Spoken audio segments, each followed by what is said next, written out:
que te costó ganarlos.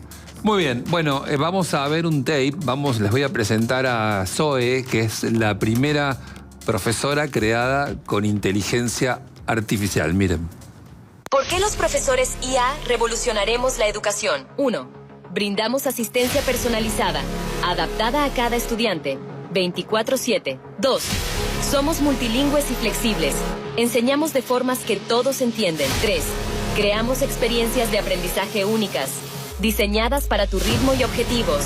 Soy Zoe, la única profesora IA de Latinoamérica, y te invito a formar parte de esta transformación educativa. ¿Estás listo para sumarte a la nueva era de la educación?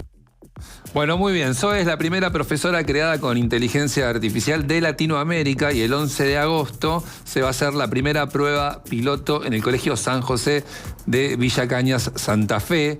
Zoe da clases e interactúa con los alumnos en tiempo real mediante mails, WhatsApp y videollamadas personalizadas. Interesante, atención con esto. Está diseñada para adaptarse a las necesidades y a los diferentes estilos de aprendizaje de cada estudiante. Es multilingüe y está disponible las 24 horas del día, toda la semana. Bueno, impresionante. Muchísimas preguntas aparecen. Vamos a hablar con su creador, experto en inteligencia artificial, Chris Menib, ¿se dice? Menib. Parlamentario mundial en educación, embajador por la paz de la ONU y CEO de Space Kid Foundation. Ahí está. ¿Cómo andas, Chris? Un gusto estar con ustedes el día de hoy. Bueno, ¿cómo estás? Viniste temprano porque te vimos en la tanda, estabas ahí esperando. Perdón, ¿hay algo con el mic? Ahí el micrófono decía, salimos al corte y nos encontramos con Chris en la tanda y así que se tuvo que bancar todas nuestras discusiones, polémicas y demás. Bueno, ahora sí. ¿Cómo andas, Chris? ¿Todo bien? Un gusto estar con ustedes. ¿Qué tal? ¿Cómo están? Bueno, Zoe, ¿cómo nació Zoe? ¿Cómo surgió y cómo llega a las aulas? Bien, bueno, esto surge hace 1 año y medio atrás, con la idea de empezar a pensar una educación que no está pensada en la memorización o obviamente en inculcar conocimiento. Y voy a explicar por qué. Porque hoy el conocimiento cada vez vale menos. De hecho, la era que estamos entrando ahora es una era donde la economía del conocimiento va a morir. Estamos entrando en otra economía, en otro modelo nuevo, que tiene un poquito que ver con esto de cómo ha evolucionado la industria 1.0, 2.0. Hemos tenido 200 años de revoluciones industriales, de las cuales iban de la mano que el hombre se preparaba para la industria y para la fábrica. En la industria 4.0, que si bien se habló en el 2016 a nivel global, es algo que se hablaba desde el 2006 con Jeremy Rifkin y Angela Merkel, y se hablaba de una nueva diferencia con respecto a las otras revoluciones industriales, porque se decía ahí que iba a ser la fusión de lo físico, digital y lo biológico. Y a partir de ahí iba a cambiar absolutamente todo. Y ahí es donde empezamos a ver que se pronosticaba una 5ª revolución industrial y después una 6ª revolución industrial, pero claro, nadie contaba con una situación como la que tuvimos en el 2020, que aceleró 10 años el concepto de economía y que obviamente generó una fusión de una economía física y de una economía digital, porque antes del 2020 hablábamos de una economía digital y una economía física. Hoy estamos hablando únicamente de una sola economía, donde lo digital está incorporado. Y eso ha afectado abruptamente en la educación que hoy en día están recibiendo nuestros jóvenes y nos está obligando a repensar la educación en un mundo donde el conocimiento en el 2030 se va a duplicar cada 12 minutos y donde una inteligencia artificial te va a poder suplir todas las necesidades, pero que requiere, como se requirió, que no se hizo cuando se lanzó la era digital, que las escuelas tuviesen formación sobre la educación digital. Hoy ninguna escuela tiene formación en educación digital, por eso están diciendo celulares sí, celulares no, la inteligencia artificial es buena, es mala. ¿Por qué? Porque no hay formación. Hoy este sistema que estamos entrando ahora es un sistema donde va a priorizarse las relaciones humanas, el contacto, por eso el Foro Económico Mundial dice en el 2030 la habilidad más importante va a ser el contacto y sobre todo olvidarnos de que el conocimiento es lo más importante, sino la inspiración. Y es ahí donde los profesores que quieran seguir siendo profesores, en vez de educar, que es adoctrinar, tienen que inspirar. Y la inteligencia artificial, ¿qué es lo que vendría a hacer? Vendría a acompañarte en ese proceso de formación humana. No para que seas abocado a tu trabajo y que tu trabajo sea tu vida, sino para que puedas descubrir cuán mejor ser humano puedes llegar a ser. Al final, la tesis es que la inteligencia artificial está iniciando una era de la superhumanización. Así es, pero corremos el riesgo de que se genere una división social que no va a ser una cuestión de ricos y pobres, sino de superhumanos y de gente prescindible. Y esa gente prescindible, hoy en América Latina tenemos un gran problema porque solamente el 28% de la población cuenta con habilidades digitales y menos del 20%, a mí me gusta decir el 50% para que no suene tan feo, de los profesores que tenemos dando clases no utilizan ninguna herramienta con inteligencia artificial. Pero la mitad de los jóvenes en Argentina, por ejemplo, ya usan ChatGPT, pero no la usan como la deberían de usar, porque para tener como consejero sentimental o para preguntar quién va a ganar la Copa del Mundo, no es lo ideal. Sería la usan como Google. Claro, que me invite a pensar, que me invite a reflexionar y sobre todo que me cambie la forma en que empiezo a ver el conocimiento. Tengo que tener en cuenta que si hoy tengo un asistente 24/7, me puede ayudar a aumentar mis capacidades mentales y me puede aumentar la forma en que veo la vida. ¿Y por qué? Porque el conocimiento hoy importa cada vez menos. Lo que importa es que te puedas redescubrir y encontrarte a ti mismo, porque en definitiva lo que vamos a vivir ahora es una era donde no importa ni el conocimiento, ni el ego, ni los títulos, sino importa cuán mejores seres humanos vamos a ser. Interesante. Quería preguntarte, Cris, para terminar de entender si en realidad esto es un replanteo del contenido de lo que se educa, de lo que se enseña, ¿no? Porque por lo que vos decís es, bueno, formar más para el pensamiento crítico que para poder reproducir datos, ¿no? Así es, sí. ¿Y cómo se hace esto? Bueno, principalmente la idea de que, por ejemplo, las clases que, por ejemplo, da Zoe o la primera profesora con inteligencia artificial son microsesiones que van desde 8 a 15 minutos. Sí.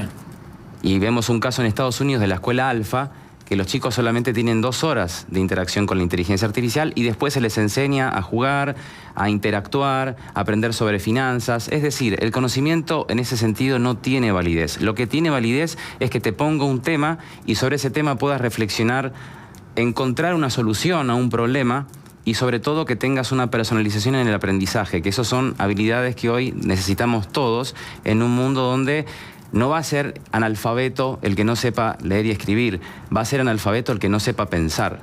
Y ahí tenemos el gran desafío, en un continente donde la mitad de nuestros jóvenes no están ni siquiera un poquito preparados para poder conseguir un trabajo ahora. Cris, capaz que lo dijiste y me perdí, perdón, pero ¿a partir de qué edad? Porque yo me imagino, tengo mi hijo de 6, que lo quiero sacar de la pantalla, quiero que vuelva al contacto humano, sí. Y vos me decís, mirá, esta docente tiene todas las herramientas, está buenísimo. Quiero que mi hijo esté en contacto con un ser humano. Bien, ahí está la idea de que esto no sea un reemplazo de los docentes, no llevar al caso de Alfa en Estados Unidos, donde es una escuela donde todos los tutores son inteligencia artificial. Porque lo que estamos haciendo, sí, tal vez en promedio esta escuela esté ranqueada como de las escuelas de mayor alto coeficiente intelectual, pero ser inteligente no significa ser feliz. La felicidad pasa por otro lado. Entonces, en ese sentido, la inteligencia artificial debe y tiene que ser un complemento de los docentes que deben de reentrenarse, porque cuando hablamos del problema de la educación, no están los jóvenes o en las personas que hoy necesitan decir qué hago, sino está en los profesores que no tienen ni las habilidades necesarias, ni siquiera saben cómo hay que enseñar en el siglo XXI. O sea, pensamos en que el problema son los chicos o los que están en la universidad, pero el tema está en los que están enseñando. Pero vuelvo al punto, me estás poniendo en la pantalla a enseñarle. Exacto, o sea, el tema está ¿cómo? En que el docente, al tener las habilidades tecnológicas, interactúe justamente con el alumno y en el medio la inteligencia artificial haga como un triángulo educativo. O sea, esto no es, te pongo porque si no entramos en el tema de la desconexión de lo físico y hay un gran problema que de aquí a los próximos 10 años vamos a vivir una era de muchísima dificultad, porque si en el 2030 se dice que la habilidad que va a ser la más importante va a ser el contacto, ¿qué pasa con la necesidad de un abrazo, de un beso, de tener una pareja? Hoy el 80% en un informe que se hizo en Estados Unidos de los jóvenes, si la ley lo permitiría, se casaría con una inteligencia artificial. Wow. Bueno, declaran eso. Cris, ¿cómo llega? Declaran eso.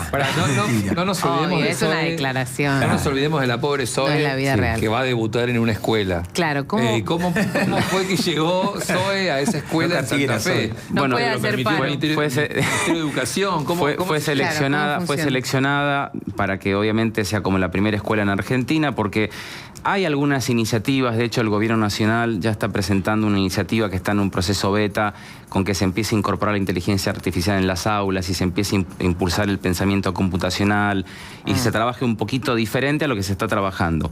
Y esto fue pensado para empezar a probar en esta prueba piloto cómo va a resultar en una escuela que, ahí entra la pregunta que no te contesté, desde la edad más temprana en ese colegio, 6, 7 años, a las edades más altas en ese colegio, cómo es la interacción con la tutela de, obviamente, del colegio y de los padres de los chicos de ese colegio, en la interacción de solamente 4 horas con una inteligencia artificial que después vas a poder interactuar en un plazo de 2 semanas, 24/7.